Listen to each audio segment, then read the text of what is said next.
Hola, ¿qué tal? Bienvenidos a este conversatorio con Ian Vázquez, vicepresidente de Asuntos Internacionales del Cato Institute en Washington, D.C., un gran amigo de México.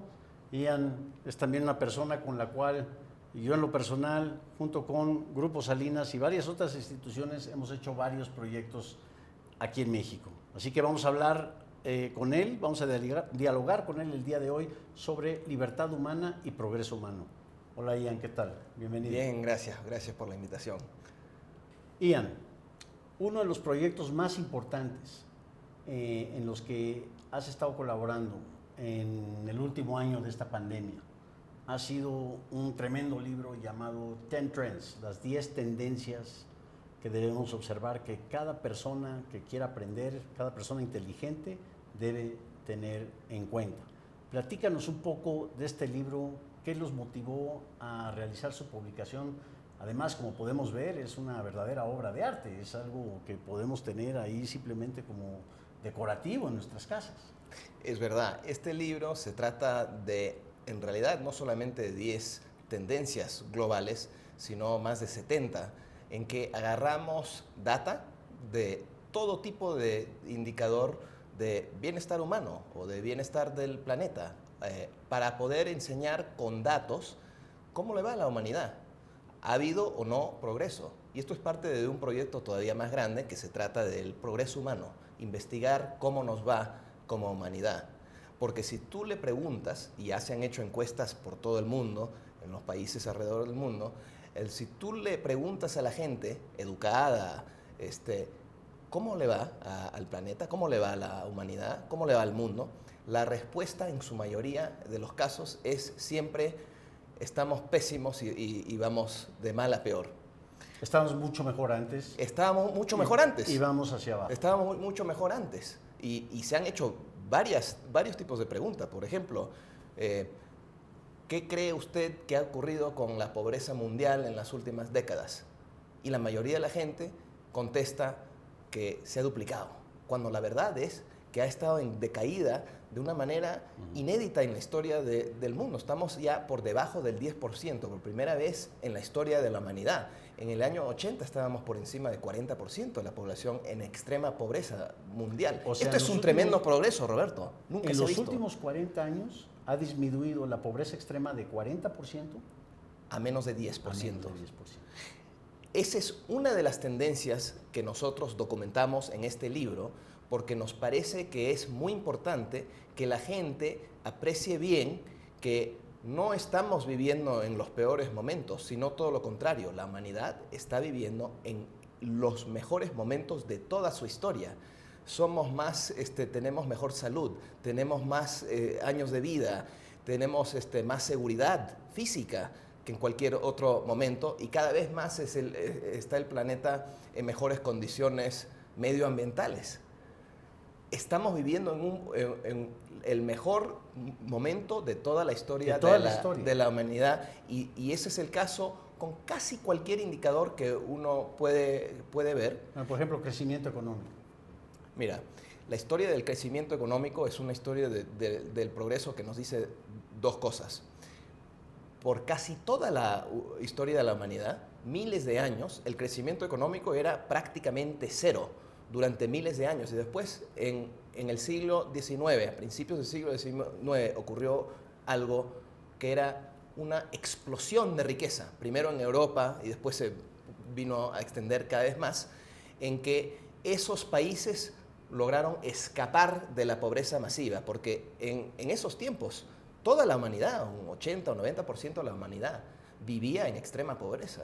Ya, después se convirtieron en los países que nosotros conocemos como ricos. Pero en esta era de la globalización, eso también ha estado ocurriendo alrededor del mundo en los países en desarrollo. Por lo tanto, se ha disparado el ingreso per cápita mundial y en esos países también.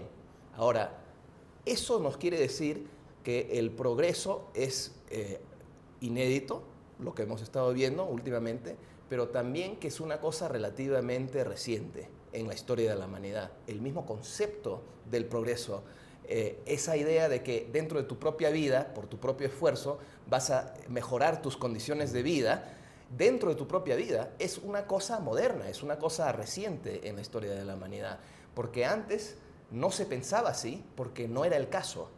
Entonces estamos documentando todas estas cosas que la gente no aprecia hoy por hoy, quizás porque se han acostumbrado a vivir en la modernidad y no están viendo cómo estamos avanzando en prácticamente todos los campos. Digamos, esperanza de vida, mortalidad infantil. Ha habido una decaída enorme de mortalidad infantil, por ejemplo. Ha caído en los países ricos, eso sí, pero si uno mira, también ha caído, pero de una manera todavía más importante, en los países en desarrollo. Por lo tanto, si uno mira a 40, 50 años atrás, la brecha entre los países ricos y los países pobres respecto a mortalidad infantil era enorme. Hoy día es mucho más chiquito, se está cerrando de una manera dramática. Y eso se puede decir de casi cualquier indicador de desarrollo humano alrededor del mundo. Esa brecha en términos de indicadores de estándar de vida, ya no estoy hablando ni siquiera de ingreso per cápita, se está cerrando a un paso mucho más acelerado de lo que es el caso con respecto a ingreso per cápita. Por lo tanto, se puede decir que hoy día, por un ingreso por cápita X, hay que decir $10,000, se puede comprar un nivel de estándar de vida mucho más alto de lo que era el caso del mismo ingreso hace 30 años. O sea, no solo el número, sino el poder adquisitivo. Absolutamente. Sí. O sea que están ocurriendo dos cosas. Los países, porque una de las cosas que ha ocurrido en esta era de la globalización es el incremento de la libertad humana alrededor del mundo. Desde que cayó la Unión Soviética, incrementó enormemente la libertad humana. Y eso en sí es un indicador de progreso, pero también contribuye al otro progreso humano que hemos estado viviendo. Entonces, con ese incremento de libertades económicas y civiles, los países se han vuelto más ricos, los países en desarrollo. O sea que eso ha logrado que esos países pueden mejorar sus estándares de vida, pero también es el hecho de que a niveles económicos de ingreso X se puede comprar mucho más estándar de vida de lo que era el caso por el mismo nivel de ingreso hace 3 décadas. Yo te reviro con una pregunta que a otros colegas en conversaciones similares les he planteado. Varios latinoamericanos sobre todo te van a decir, o bueno, en Estados Unidos, políticas como Alexandria Ocasio-Cortez, intelectuales como Naomi Klein, qué cómodo Ian Vázquez, qué cómodo tú de que te sientas desde el 1% a decir que estos son los mejores tiempos, aludiendo a ese famoso título de Charles Dickens, cuando realmente lo que vemos es una desigualdad absolutamente rampante. ¿Están ellos hablando con hechos?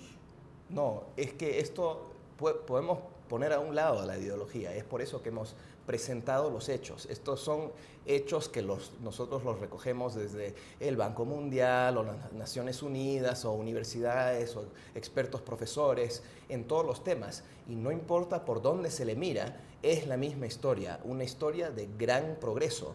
¿Y a quién le beneficia más? A los más necesitados, a los más pobres, a los que no tenían antes los teléfonos celulares o las medicinas, que ahora sí cada vez más cuentan, o que no tenían la educación.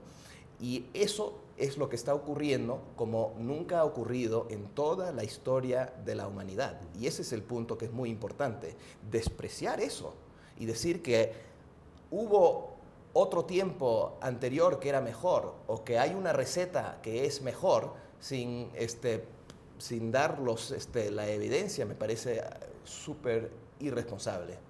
Y en esa, en esa plática, en ese intercambio, lo que hemos visto en esta era del progreso humano es también el surgimiento de unas profundas, de la polarización de narrativas, una profunda polarización de narrativas en donde prácticamente ni siquiera tenemos el derecho de poder plantear de que ha habido un gran enriquecimiento, como se le llama, durante los últimos años, de que incluso la propia desigualdad también ha disminuido a partir de este gran crecimiento. Y yo creo que el debate debe enfocarse más hacia el futuro. Hablabas de los últimos 40 años. ¿Qué podemos esperar para los próximos 40 años? No para que nos digas qué es lo que va a pasar, sino qué es lo que puede pasar ya con las condiciones, las tecnologías, las disrupciones que tenemos hoy en día.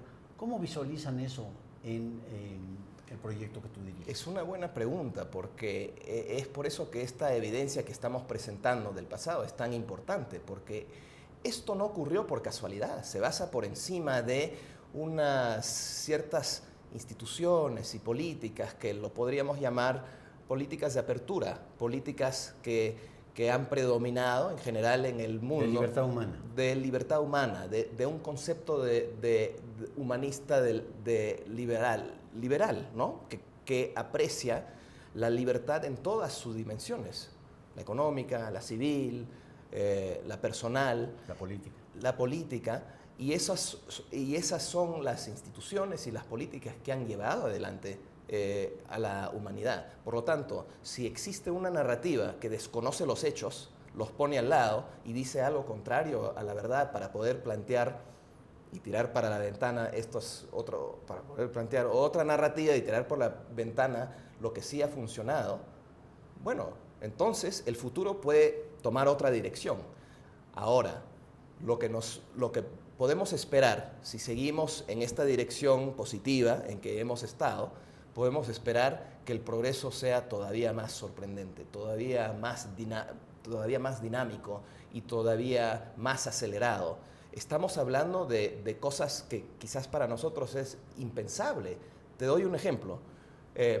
Se puede decir que con el progreso y el enriquecimiento de la población en el mundo y el crecimiento de la población, se puede decir, basado en los datos, que la gente está mucho mejor hoy, mejor alimentado, con más ingresos, etcétera, con mejor salud, mejor educación que en ningún momento en la historia. Eso es casi contraintuitivo, porque hay gente que dice, bueno, ha funcionado hasta ahora, pero se van a acabar los recursos, el mercado nada más devora todo. Hay demasiada gente. Es mucho consumismo, que eso no es moral, etcétera, etcétera. Bueno, yo creo que sí es moral mejorar las condiciones de vida de la gente, y a la misma vez lo que está ocurriendo es que se está cerrando la brecha en el mundo. Ahora, lo que hemos estado observando es respecto a todos los bienes primarios o lo que lo puede decir los commodities, eso, el precio real para casi todos durante décadas ha estado bajando. ¿Eso qué quiere decir? No se están volviendo más escasos, se están volviendo relativamente más abundantes, porque si se hicieran más escasos, el precio se dispararía. Claro, está claro. ocurriendo todo lo contrario. Y es todavía más dramático si lo mide en términos del costo del trabajo que te cuesta para comprar algo, ¿no? El único costo que está subiendo es el costo de la persona, es decir, el salario. Los salarios están subiendo, por lo tanto puedes comprar tú mucho más con tu dinero, con tu hora de trabajo, hoy día de lo que era el caso antes. Entonces, la verdadera manera de medir la escasez o la abundancia de algo es cuánto te cuesta comprar algo, porque eso te dice. Y todos los precios están en caída, todo, menos la de la humanidad. Ahora, esto está ocurriendo cuando ha habido un gran crecimiento de la población mundial. O sea que es contraintuitivo. Uno pensaría que sería al revés, pero no lo es, porque estamos viviendo en un mundo que aprecia libertad. No en todo el mundo, no en todos los casos, pero la globalización se trata de eso, y es la libertad humana que es la clave, porque eso es lo que permite que la gente intercambie y busca y determine y encuentre soluciones a sus problemas de una manera espontánea, sin que alguien lo dirija. No se puede dirigir la innovación, se descubre.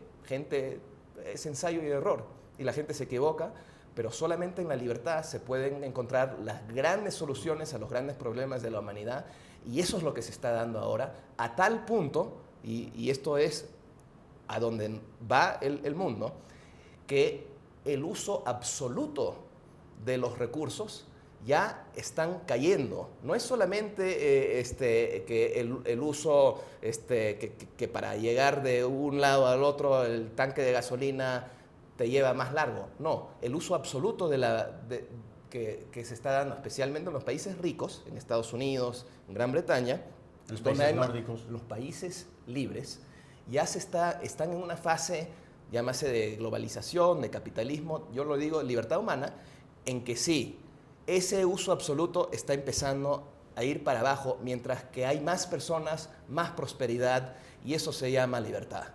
Parecería, porque había el gran demógrafo Malthus, ¿no? Que decía de que estábamos condenados a una gran crisis demográfica porque pues, se iban a acabar los recursos, íbamos a devorar los recursos. Sí.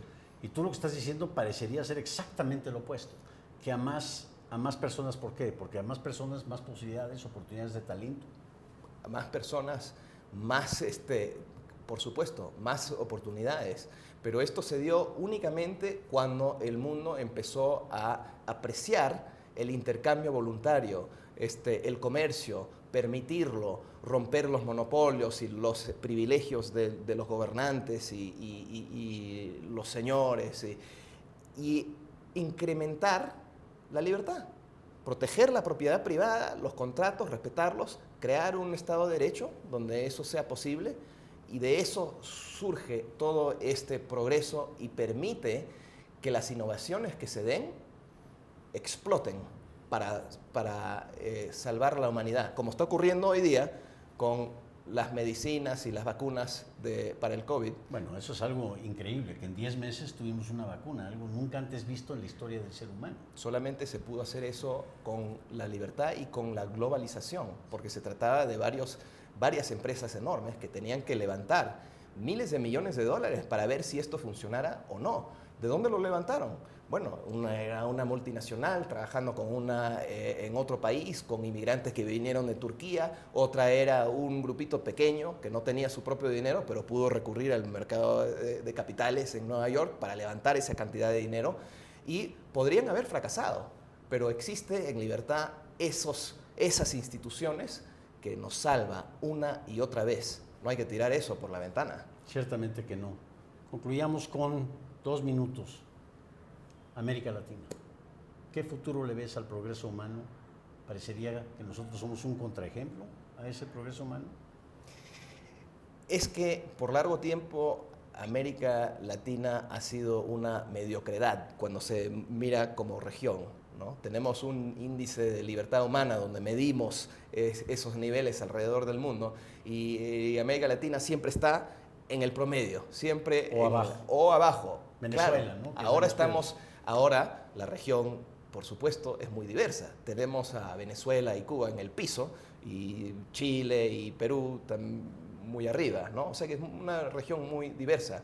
Pero los últimos años, y yo diría que este último año de la pandemia no ha favorecido la libertad en ninguna parte del mundo. Somos en cualquier parte del mundo mucho menos libres hoy día de lo que éramos cuando empezó esta pandemia. Entonces la gran pregunta es, cuando termine la pandemia, ¿vamos a poder recuperar esas libertades o hasta qué punto vamos a hacerlo? Y me temo que no lo vamos a recuperar del todo. Y en eso creo que está la mayoría de la región. Y por eso es tan importante difundir este círculo de ideas, este núcleo de pensamientos que hacen énfasis en la innovación, en el progreso humano, en empoderar al individuo con dignidad al final del día, que es lo que hace la libertad, y de ahí la importancia que el Centro Ricardo B. Salinas Pliego esté hablando de estos temas, de estos tópicos, de estos planteamientos, justamente para encarar esos desafíos una vez que regresemos a esa normalidad. Yo creo que esta es la primera palabra, ciertamente no la última, Ian. Te agradezco mucho por estar con nosotros el día de hoy. Muchísimas gracias, Roberto.